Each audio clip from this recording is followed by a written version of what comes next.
99% of people are not willing to do what it takes to make their dreams come true.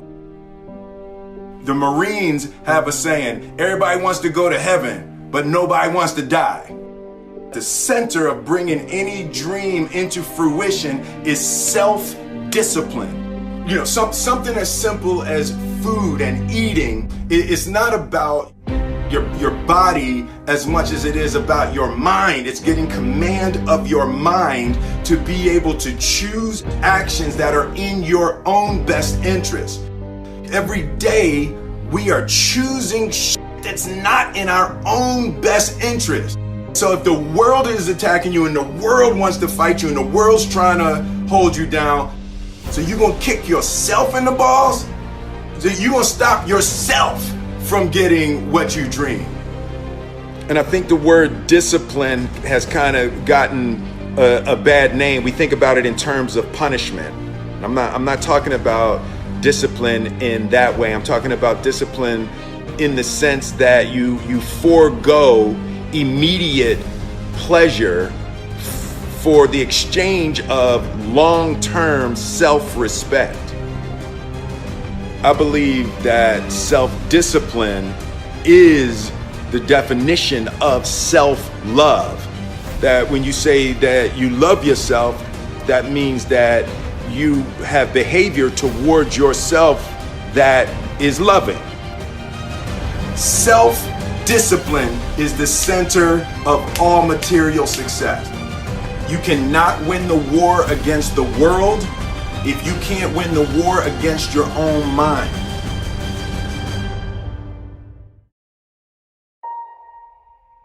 Self-love is when you say to yourself, oh man, look, I know you and that girl got a real connection.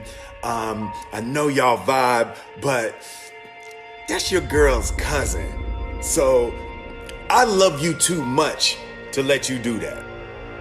It's like you say to yourself, hey man, look, I know you want to eat that pizza and it'll be really good, but I can't let you eat that, man, because if you eat that pizza, you're going to feel like shit, and I love you too much to let you eat that. Self-love is, hey, look, I know you got a test on Monday, and I know you really want to go out with your friends. It's Saturday night, you want to go out, but if you fail that test, you're not going to feel good about yourself. I love you too much to let you go out tonight. Self-discipline is self-love. If you want to be happy, you have to love yourself, which means you have to discipline your behavior. The road to sustained happiness is through disciplining your behavior. We tend to base our self-esteem on what other people think. And that's not really self-esteem. Self-esteem is supposed to be how we feel about ourselves. And I was just saying how dangerous it is to allow other people to determine how you're going to feel about you. And it's kind of like looking into a broken mirror. You're going to look in a broken mirror and then change your face to try to look good in this defiled, busted, broken mirror. And it just, other people's opinions is a really way to determine how we feel about ourselves.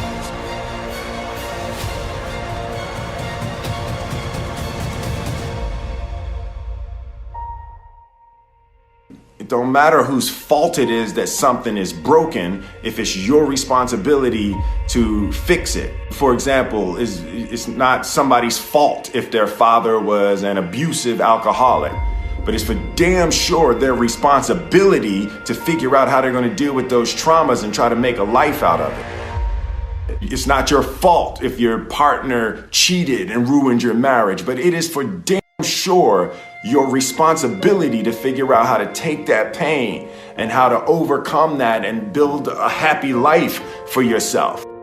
Fault and responsibility do not go together. It sucks, but they don't. When something is somebody's fault, We want them to suffer. We want them punished. We want them to pay. And we want it to be their responsibility to fix it. But that's not how it works, especially when it's your heart. Your heart, your life, your happiness is your responsibility and your responsibility alone. As long as we're pointing the finger and stuck in whose fault something is, we're jammed and trapped into victim mode. When you're in victim mode, you are stuck in suffering. The road to power is in taking responsibility. Your heart, your life, your happiness is your responsibility and your responsibility alone. You can make a person smile, you can make a person feel good, you can make a person laugh, but whether or not a person is happy is deeply and totally and utterly out of your control. The prerequisite for spending time with any person is that they nourish and inspire you. They feed your flame. Look at your last 5 text messages. Are those people feeding your flames or dousing your fire? Put your phone down for just a second and look around.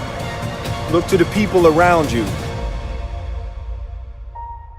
Are those people throwing logs on your fire or are they pissing on it?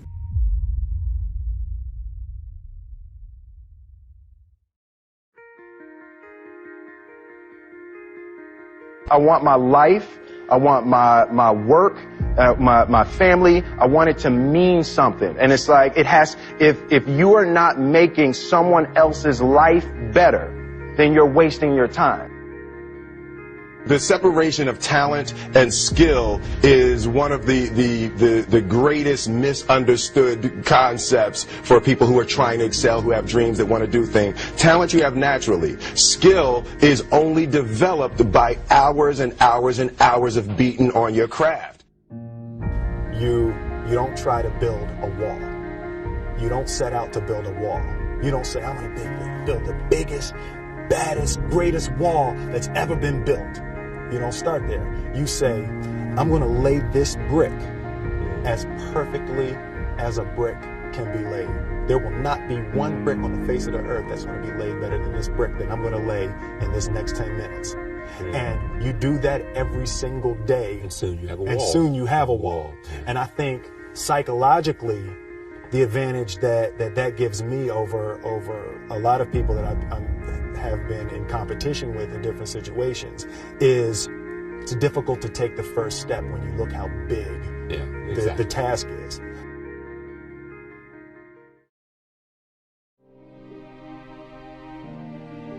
The definition of who I am is very clear to me, and it also redefines who I want to be, in that I know for a fact that I'm stronger than I thought I was. You know, you can't help but ask yourself the question, what would I do if I was in Muhammad Ali's shoes?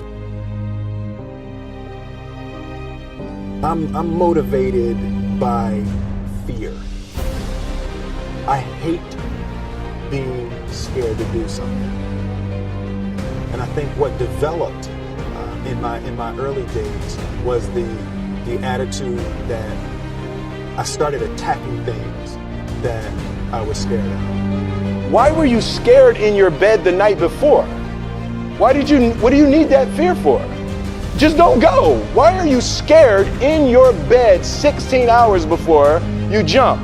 Why are you scared in the car? Why could you not enjoy breakfast?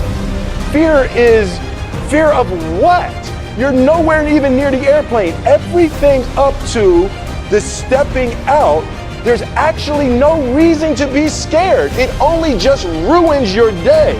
You don't have to jump. And then in that moment, all of a sudden, where you should be terrified is the most blissful experience of your life. And God placed the best things in life on the other side of terror.